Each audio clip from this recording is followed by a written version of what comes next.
seguimos en Canal Capital hablando de numeral disputas AL. Estamos con el fallo Perú-Chile y Andrés, usted le iba a hacer unas anotaciones a la argumentación del profesor. Yo creo que lo que ha señalado el profesor Rengifo en relación con la diferencia de la distribución de los votos en el caso Nicaragua-Colombia y en el caso Perú-Chile también da cuenta de que hasta cierto punto en este tema la Corte Internacional de Justicia opera un poco sobre un vacío o una penumbra normativa.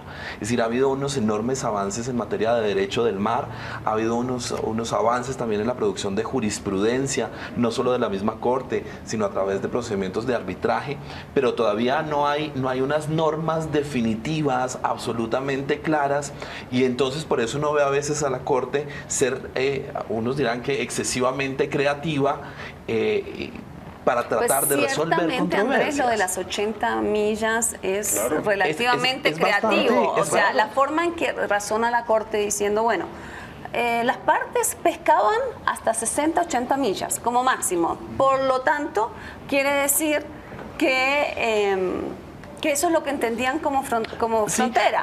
Eso no me digas que no es una palomita que uno saca de un sombrero de mago. Eso es lo que estoy diciendo en cuanto a la claridad de la Corte. Pero para volver a la política, entonces, aceptando ese punto en el que creo que digamos que hay acuerdo de que la Corte sí fue bastante innovadora en su razonamiento, la pregunta es la siguiente: si fue mucho más, digamos, creativa en este fallo, justamente con toda esta división adentro de la Corte, ¿por qué justamente hay tanto respaldo? Y uno lo ve desde adentro de Perú, uno ve lo adentro de Chile. Piñera no estaba hablando solo cuando sale a hablarle al país, como estuvo hablando solo Santos en ese momento, el 19 de noviembre.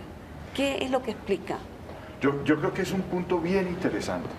Yo creo que aquí hay que poner de presente una constante en muchos países que consiste en que políticamente los estados salen unidos, hacen una sola voz, hacen una sola fuerza en cuanto a la necesidad de asumir una posición única, clara, contundente, donde se exprese la voluntad no de un partido, no de un gobierno, sino de un Estado.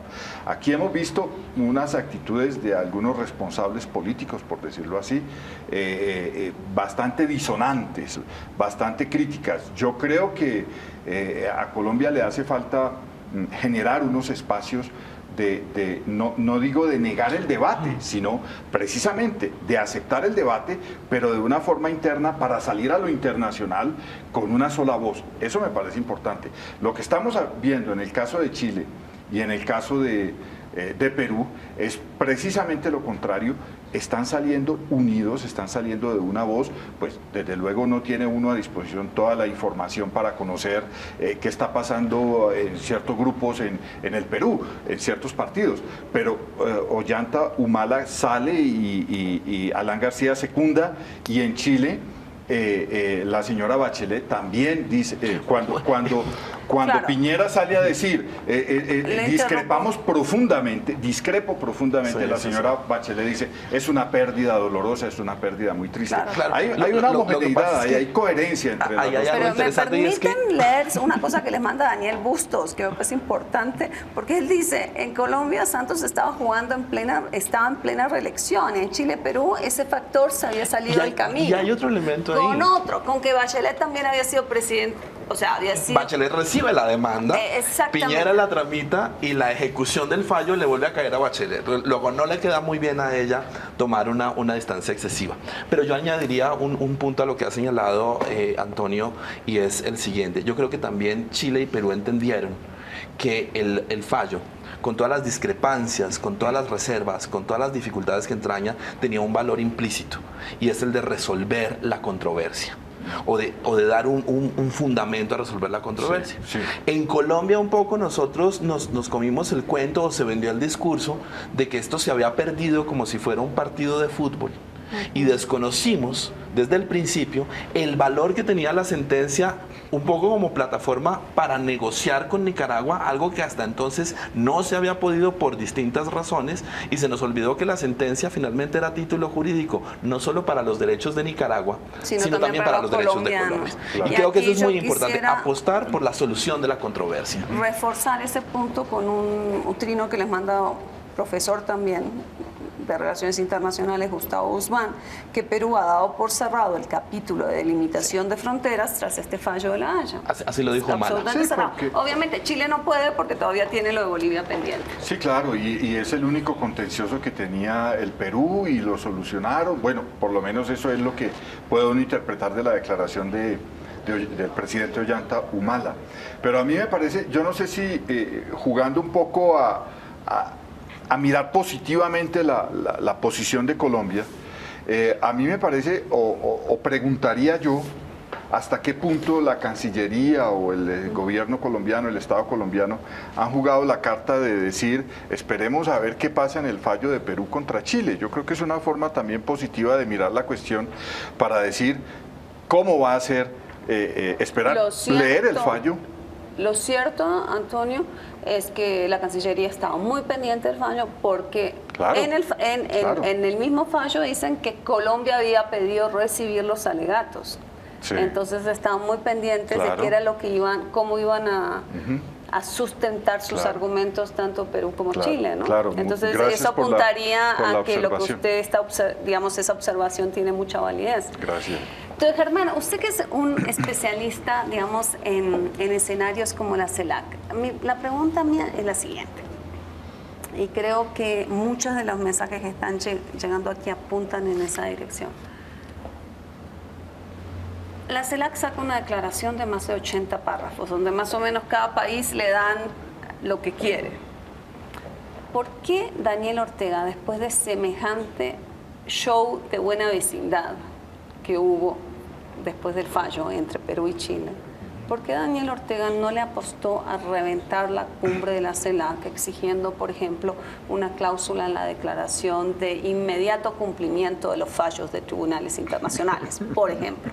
O sea, ¿cuál fue, usted cómo ve la jugada de Nicaragua hacia Colombia? Porque finalmente lo que hace Ortega es ofrecer la negociación una vez más. Yo pienso que inicialmente habría sido bastante torpe por parte del presidente Ortega torpedar una cumbre que justamente le está apostando es a proveer un espacio de diálogo político en el cual se manifiesten los intereses comunes de los países. Hay un fallo, hay una puerta abierta para las negociaciones que Ortega, digamos, en su posición de mayor beneficiado con ese fallo de La Haya, pues es el que está abriendo las puertas a la negociación. Yo comparto con el profesor Rengifo el hecho de que Colombia aún no ha sido clara en decir cómo va a aprovechar ese espacio de negociación que está abierto con Nicaragua. Colombia pues efectivamente está estudiando todavía qué va a hacer frente a ese fallo y qué va a hacer frente a esa negociación, y entonces Ortega aprovecha una vitrina porque entre otras cosas pues estos foros inmensos entre 33 presidentes pues son una vitrina para que los presidentes reafirmen sus posiciones, reproduzcan la identidad que quieren proyectar de sus estados, y Ortega aprovecha esta oportunidad para aparecer como un conciliador, pero es un conciliador que está en una posición de ganador frente a un fallo que proveyó la Corte. Llega un punto aquí, Andrés, de Fernando 1836, se pregunta si aquí hay, en el caso Chile-Perú, podría haber una demostración de un servicio exterior más calificado, más preparado que el que mostró Colombia en el caso Nicaragua, en el caso con Nicaragua, y aquí veo que Antonio José le botó la pregunta para allá. ¿Tiene algo que ver el tema de servicio exterior? Bueno, lo primero que habría que señalar es que sí hay un contraste entre la composición del servicio exterior chileno y peruano y el servicio exterior colombiano en términos del peso que tiene el servicio diplomático de carrera, es decir, la profesionalización del servicio exterior. Sin embargo, yo haría un comentario en esta dirección.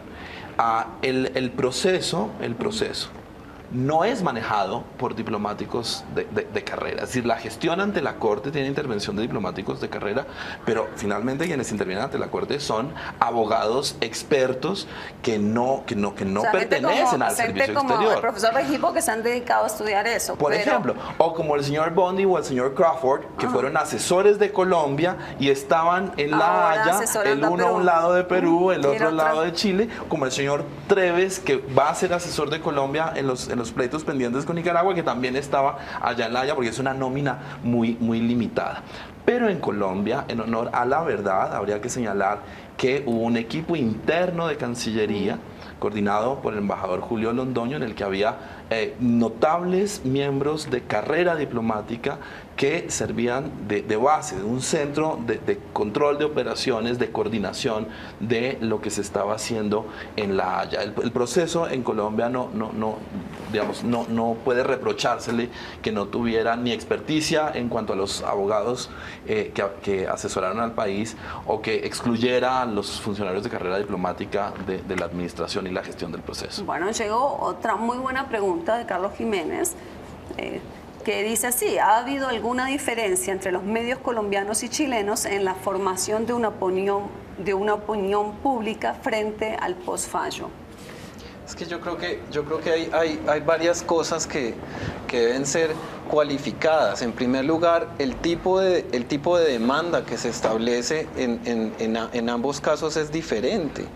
En el caso de Colombia y Nicaragua, teníamos un tratado que para Colombia delimitaba claramente cuáles eran los límites marítimos, que Nicaragua estaba negando su validez, entre otras cosas diciendo que ese tratado había sido hecho bajo presión y había sido hecho condicionado y no lo habían hecho de una manera autónoma como lo habrían hecho si no hubieran tenido la presión de Estados Unidos en ese momento. Mientras que lo que aquí está argumentando Chile, la defensa de Chile era: los tratados internacionales nos dan las 200 millas, pero no había un tratado firmado que dijera las líneas van por acá. Entonces, al negar la existencia de un tratado, pues digamos la confrontación es mayor entre Nicaragua y Chile, entre Nicaragua y Colombia, que entre Chile y Perú. Y hay otro elemento que yo creo que es muy importante, y es el hecho de que entre Nicaragua y Colombia en disputa estaban unas islas donde habitan unas personas, y eso se vuelve un tema muy sensible para la opinión pública. Por más que digan que la mayor parte de los colombianos no saben y se han olvidado de San Andrés y Providencia y no lo han visitado, etcétera, pues saben que allá hay unas personas que son colombianas. Aquí estamos hablando de una zona entre Perú y Chile donde no hay islas, donde claro, hay gente, pero es la gente que va a pescar, pero además de eso, si la gente iba a pescar a 80 millas, y a 80 millas le conservaron el límite, pues uno tiene que preguntarse, ¿estos 200 millones de los que están hablando los peruanos, es 200 millones que se podrían explotar o que se están explotando? Y lo que uno tendría a pensar es, se podrían explotar porque es que están pescando es hasta las 80 millas. Entonces lo que está en juego en cada caso es muy diferente, va mucho más allá del territorio. Bueno, nos vamos a una segunda pausa, no sin antes mandarle un saludo a Cristian y sus compañeros. El trino que nos llegó dice: un saludo de parte del Colegio del Jazmín, los vemos gracias a la profesora de español. Entonces un saludo para todos ustedes, ya volvemos.